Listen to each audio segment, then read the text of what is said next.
Good morning and welcome viewers. Welcome to the Family Life Commission's page.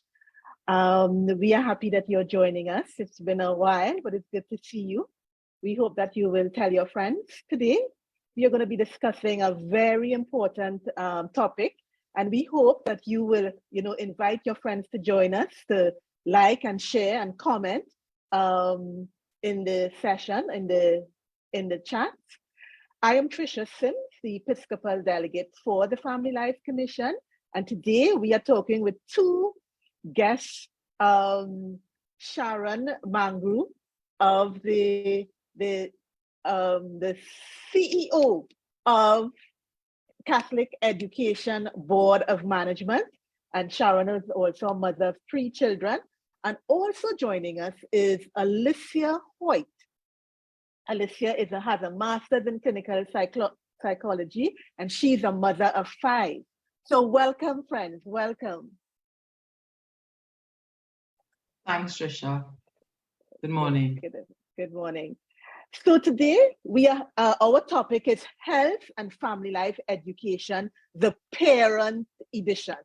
Now, Health and Family Life Education, you may know that as a term used in the school curriculum. But today we are going to look at the role of the parent in health and family life education. So I invite Sharon or Alicia to just say a few words about themselves before we move on. Okay. Go ahead, Sharon. All right. Good morning, everyone.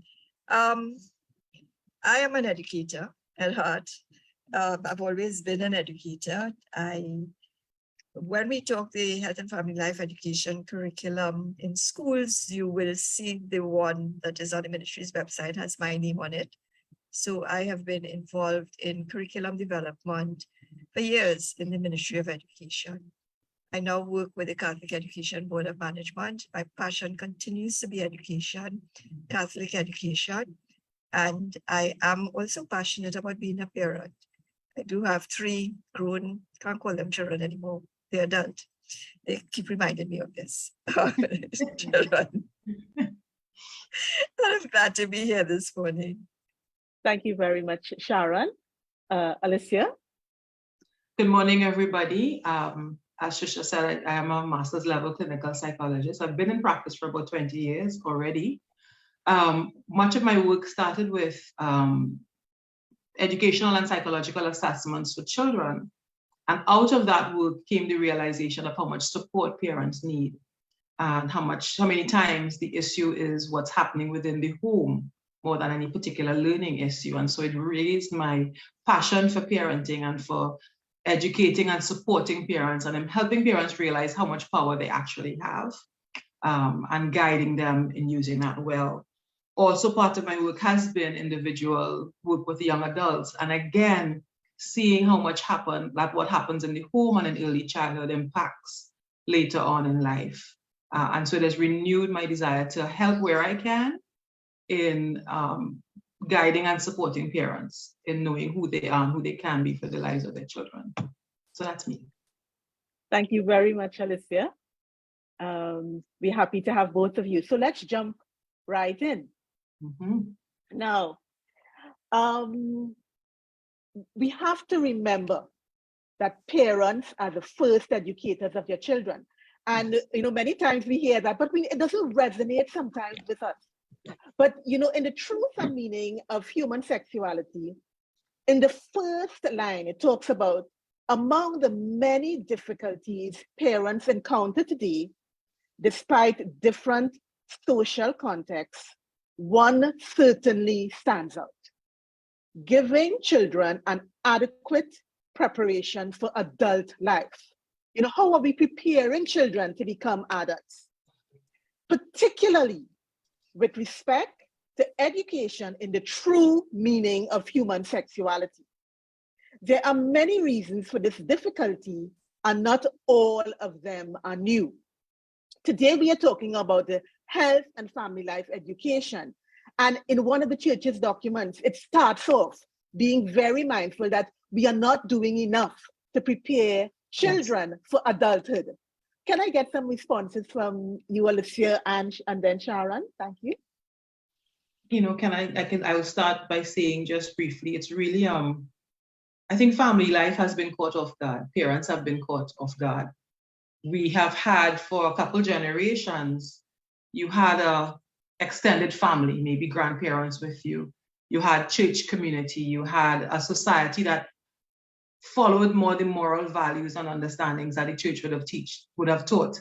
And so even if it wasn't happening from parent to child, it was happening in your broader context. There was an understanding of right and wrong. We had similar standards and values and so on.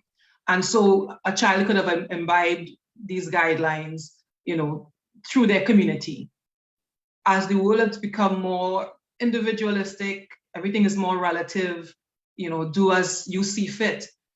Parents are left kind of shell-shocked that the community isn't supporting the values that they may hold without even realizing it.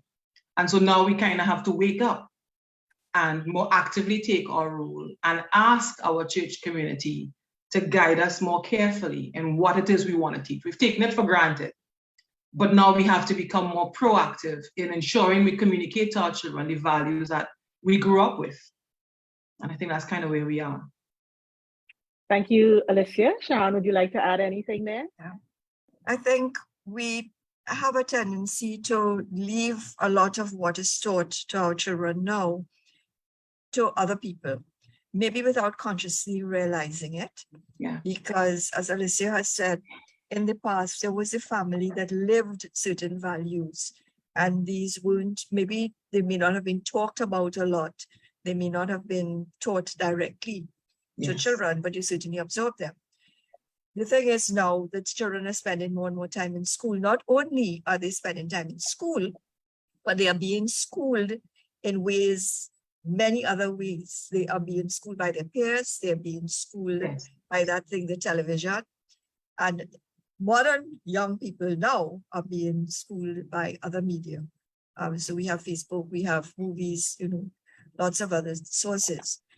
If parents are not watchful, it means that their children are being brought up in ways that are very contrary to what our own beliefs are. And the other thing is that we have many, many young parents now who have been brought up in this environment, and they themselves are not so sure about what their beliefs are. And so we have to examine that, and we need to be there to support parents and to support parents now so that they can support their children later. Thank you for sharing that, Sharon. You know, in going through the document again, and it talks about, it just confirms what you're sharing there. In the past, even when the family did not provide specific sexual education, the general culture was permeated by respect for fundamental values and hence served to protect and maintain them. In the greater part of society, both in the developed and developing countries, the decline of traditional models has left children deprived of consistent and positive guidance, while parents themselves are unprepared to provide adequate answers. Now, as we continue with this conversation, in the schools, there is the health and family life education curriculum. Maybe Sharon, you can share with us a little bit about what the curriculum is and why parents should get involved. Alicia, I will ask you if you can share there why parents should get involved. So maybe Sharon, you can tell us what is this health and family life education curriculum? Trisha, can I share the screen? Yes, you can. Okay, let me put it up. Oh no, you have to enable it. Okay. I'm happy that you ready to share your screen. Yeah.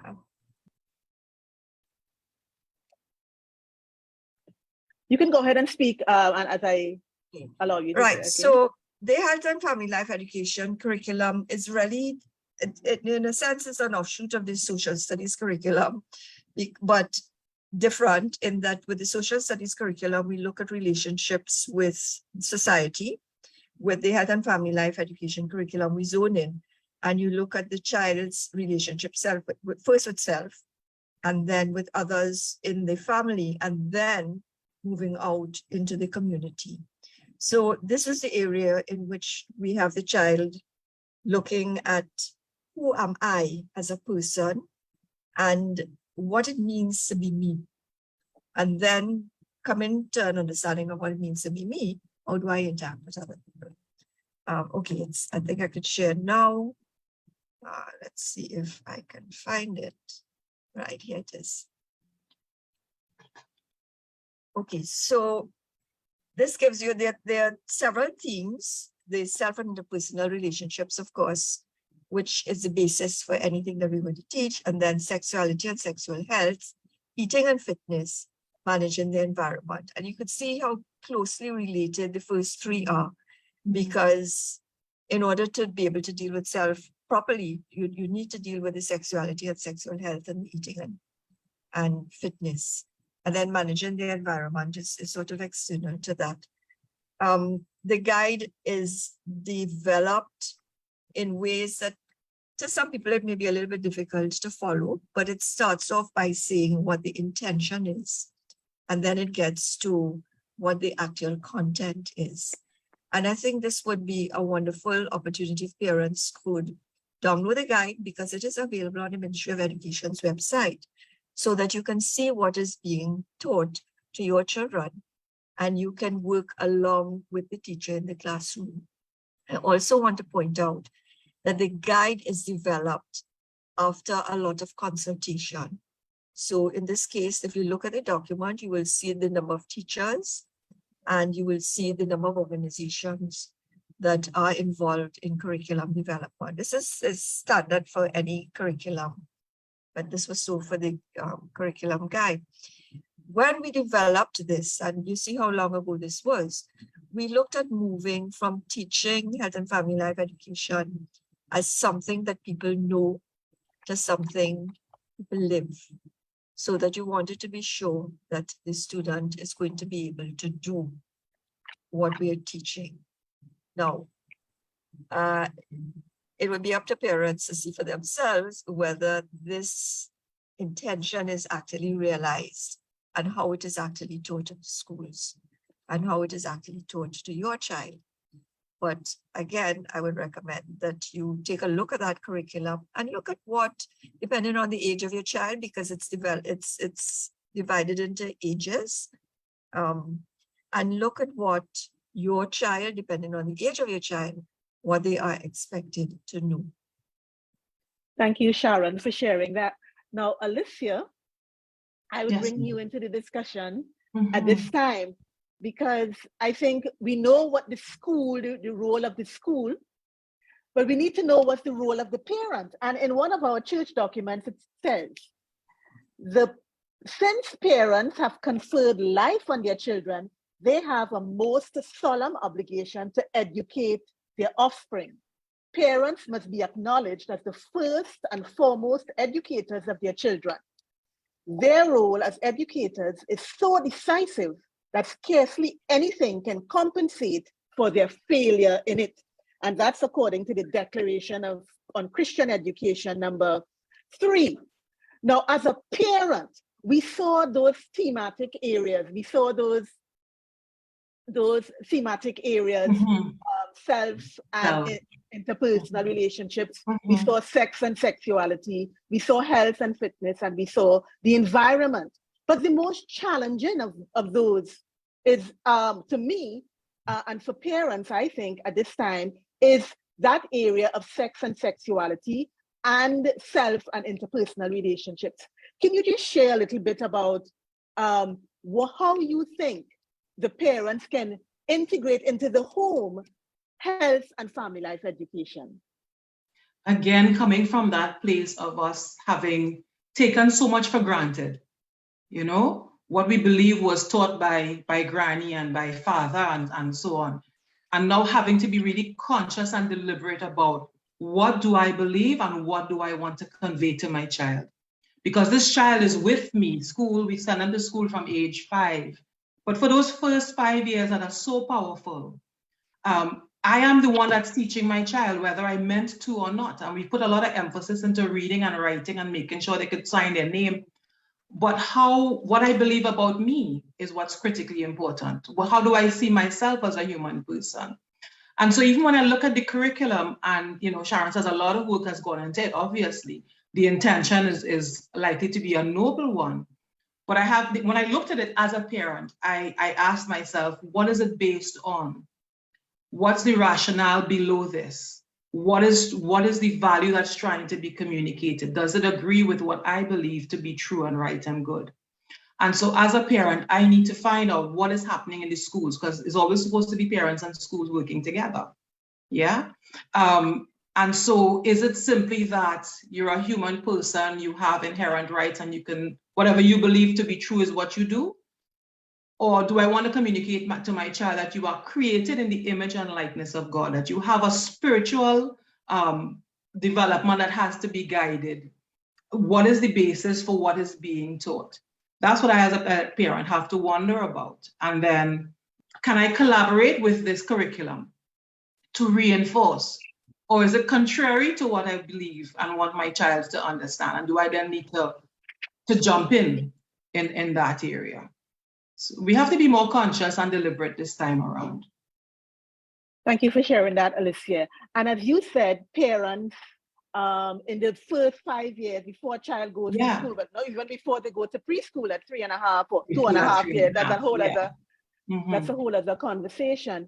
But what are some practical things that parents can start doing at home, especially in light of those areas identified? We do the fitness and health, we do managing the environment, but those particular areas about self and interpersonal relationships and sex and sexuality, what are some things that parents can start doing? When I am interacting with my child, the word comes from chemistry, my background is chemistry, of titration. I get to titrate or release in measured amounts my child's understanding of their sex and sexuality. I do it based on who my child is. Each child is unique, and their developmental stage and the developmental needs may be unique to them. And so how I form my child around who they are as boy or girl or their sexuality, to some extent, is uniquely shaped to who they are as an individual. And so that's one aspect. When I'm teaching about right and wrong, it has to be based in love. Yeah. And so again, these things get communicated even in the little interactions that we have. I am bathing you, I am teaching you to dress yourself, and there's a celebration of your body as something that God has given you and something that is sacred and to be respected. I find you being curious about your body. Your little ones might be curious about their genitals at one point, they might touch, and I gently and lovingly teach you again about regard for your body and loving your body and redirect you to another activity. And so I can communicate love and respect without shame or guilt or denigration in that way. Children, when they're very young, they have a black and white understanding of rules and what is right and what is wrong. And so I have to be very careful in what I teach my children at that very early age. Again, not basing it in fear and punishment, but in a love for me as a person. And if I love me as a person, I love you. And I want to respect and regard your body as well. And so there's a lot we communicate on a day-to-day basis, very gently with our young children. Thank you very much, Alicia. I'd like to bring Sharon into the conversation. And in bringing her in, I want to talk about that, getting the relationship right.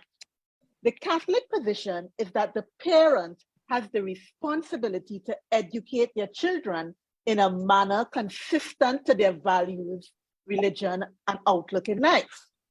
The church has a responsibility to assist parents by providing a space for their children to be educated in a Catholic perspective.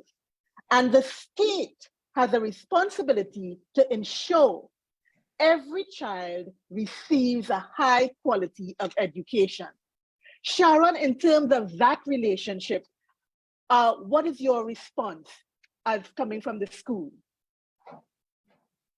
I think there are many ways I could look at this, but one of the important things I want to point to is that the Constitution of Trinidad and Tobago agrees with this, supports the teaching of the church in this area, in that one of the rights that is supported is the freedom of conscience and religious belief and observance.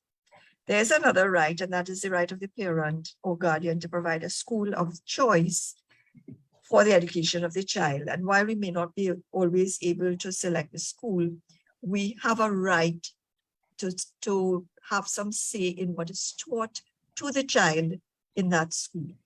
Now, there are 118 primary Catholic public schools. And in these schools, we do teach religious education from the perspective of the church. And we also teach health and family life education. We have been using a program called Alive to the Word in our schools to teach the health and family life education curriculum, because we are guaranteed by agreement with the Ministry of Education in our schools that we can teach the curriculum that is in keeping with our faith, and that we can maintain the religious character of the schools.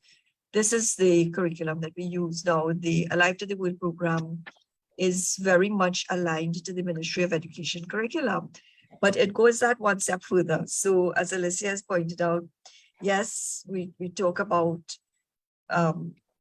respecting the body and so on, but the Alive to the World program takes you one step further and says the why. You respect the body as made by God, we made in the image and likeness of God, and so on. So it adds that dimension to it. If your child isn't going to a Catholic school, it doesn't mean that there is no opportunity, because there are other opportunities, maybe in the parish, that you really need to make use of to provide Catholic education in support of what you're doing in the home. Thank you very much for sharing that, Sharon. Now, at this point, I'm happy that you shared there that the parish can provide that kind of information. You know, sometimes as a parent, I feel, and I know I'm not the only one, that, it's like we don't exist. It's like, the school exists, and we talk about the school and the teachers, and we talk about the catechists and so in the parish, but there's hardly any mention of how we can empower and equip parents. I don't know if that has been your experience, but that has certainly been mine, and I've heard that from many others. Any comments there? The Alive to the World program is available, and I believe you can check with the Communities Alive Education and Training. There is a company. The workbooks are available for students. At this time, we have received permission to copy workbooks for the children to use, but they are available for sale. And you can access the workbooks and use this with your children at home, right? It's a very simple program. It's storytelling, what we are accustomed to. The children are accustomed to stories about a family of children, some cousins, friends, and as they go through life, encounter different situations, and they are taught pretty much in the way that, as Alicia mentioned, we used to teach in our extended families, through experiences and so on. Yeah, I think we've put a lot of emphasis on academics and achievement, So a lot of young parents now, they were told, if you work hard in school and get the degree, you'll get the good job and have the children and the house, everything will be fine. And they get to that point where they have the degree, they have the job, they have the drive in the Port of Spain every morning for the wonderful job. And they have little clue as to what to do at home. It was supposed to be, I don't know, magical or automatic that everybody gets along and children come out fine. And again, we're having to really stop and think about, okay, what kind of human being am I trying to raise here? What do I want this child to understand about themselves? And it's kind of hit many of us for 6. We relied on church, we relied on school, and our role has kind of been eroded over time because we weren't really paying attention. But now we can't underestimate the role of the internet, right? And as I've told my children, the internet and social media feels like a big hole in the wall. So I've secured my house, I've closed my gate, and there's a big hole where anything could come through my house that I didn't agree to. And so what I need to be able to provide for my child is, I can't protect you from everything. I'll put filters and so on, but you're out in the world, yeah? And everybody has different value systems. I need to give you a countermeasure. So you heard this, you heard some bad words, you saw this thing on TV, whatever. You need to be able to come home and say, Mommy, I saw this, or I heard this, or you practice a word you heard outside. And I need to be able to explain to you what we believe is, right? And this is not what we do here. This is not acceptable here. What God wants of us is. The reason we try to behave like this is. And when you see it lived out at home, that value system of whether it is self-control or obedience or modesty, whatever it is that we're living at home, the child can begin to work their own comparison as to, yes, this is where we stand, and I will leave what I found outside. And so we give our children a standard, yeah, and a value, but it needs now to be conscious and deliberate. Thank you for sharing that. So what I'm hearing is that modeling, that we need to model the types of behaviors that we want. Now we are thinking here, many children are raising children. Many parents have not been formed, many people have. So we have to think about those parents who have not been exposed to many things and trying to do the best that they can. How can we, reach out to those parents? And a lot of those parents, their children come to our schools, whether it be Catholic schools or not. How can we reach those parents to help them and to understand, and to live? Because we all know this is not easy to live. Sometimes your child come home the other day, Skelly Bang. Who is Skelly Bang? And I'm like, what's, and I started to listen to Skelly Bang and realize what Skelly Bang talking such a foolishness in my view. Go see who is Skelly Bang. Yes. And, so then, you're able to have a conversation about things, because a lot of our music is communicating to our children in those thematic areas about themselves. Use a dog. I mean, yes, it's slang language, but it's, we have to help children. How can we help children if all you hear your friends telling you is that use a dog, use a this, use a that? How can you live in the image and likeness of God when all you hear, and you ain't good enough, you are good for nothing, but nothing will good come out of you. Yeah. And the music is reinforcing that. And the movies are showing, that you disobey your parents. If you obey your parents, that's not. And so many of us are living in situations like that. How do we reach those parents to help them to see and to live that they are the first educators of their children? Sharon, I go to you first, and then Alicia. There are programs available. I would like to take this opportunity to ask people to volunteer to be representatives, to work with the schools, because we do have parenting programs that are available through some schools, but we have plans to do a lot more, to be able to reach out to the parents from our schools to provide them with the tools that they need to help to work with their children. Thank you, Sharon. Alicia? I think the power, I love sounding like a broken record. I'm fine with it at this point. I think there's great power in modeling and lived experience. And those of us who know better have to start the change. So the educators of the parents, the school administrators, the parish administrators, those of us who've been through these programs and who now know and understand, have to model for these parents mercy and encouragement and hope. To help them understand. You see, because I think so much of our upbringing has been shame-based, and punishment-based. We could talk about the morality of the young child is from the outside. They're very big on rules and punishment and right and wrong. But we grow up, and then our understanding of morality comes from inside our own value system, and it's more about what people meant and what they intended. And so, but many of us are stuck in that childhood understanding of right and wrong. And we beat people over the head with their mistakes. And so those of us administrators and educators, Sharon's volunteers, once they know and understand the program, we have to embrace people. We have to model mercy. We have to model compassion. We have to model patience and hope. And the belief that these people are made in the image and likeness of God. If I'm living it and modeling it, as an educator, I can communicate it to the parents and support them in communicating it to the child. That's the key to me. Thank you for sharing that. So here we talk again about modeling. We talk about teaching. We need to do a lot more formation work with our parents. We need to provide a lot more parenting support groups. And as I say that, I think in August, we'll be having several parenting programs around this issue, dealing with health and family life education, that education in love, that education in being made in the image and likeness. What does that mean? Changing the language, yes, as we continue on this journey. Mm-hmm. Now, there are resources available, and Sharon mentioned the Alive to the World program that's being offered in schools, but it also has a parenting component. And you can, Sharon, do you have a contact? Or we can put it in the chat for Alive to the World. Mm-hmm. Do you have a contact, or would you like us to put it in the chat? Communities Alive Education and Training. If you Google it, you'll find it. Right. Communities Alive Education and Training.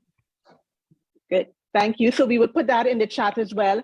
You have heard me and seen me refer to this book many times, Beyond the Birds and the Bees. It really helps parents in terms of beginning conversations about the beauty of who we are as a person.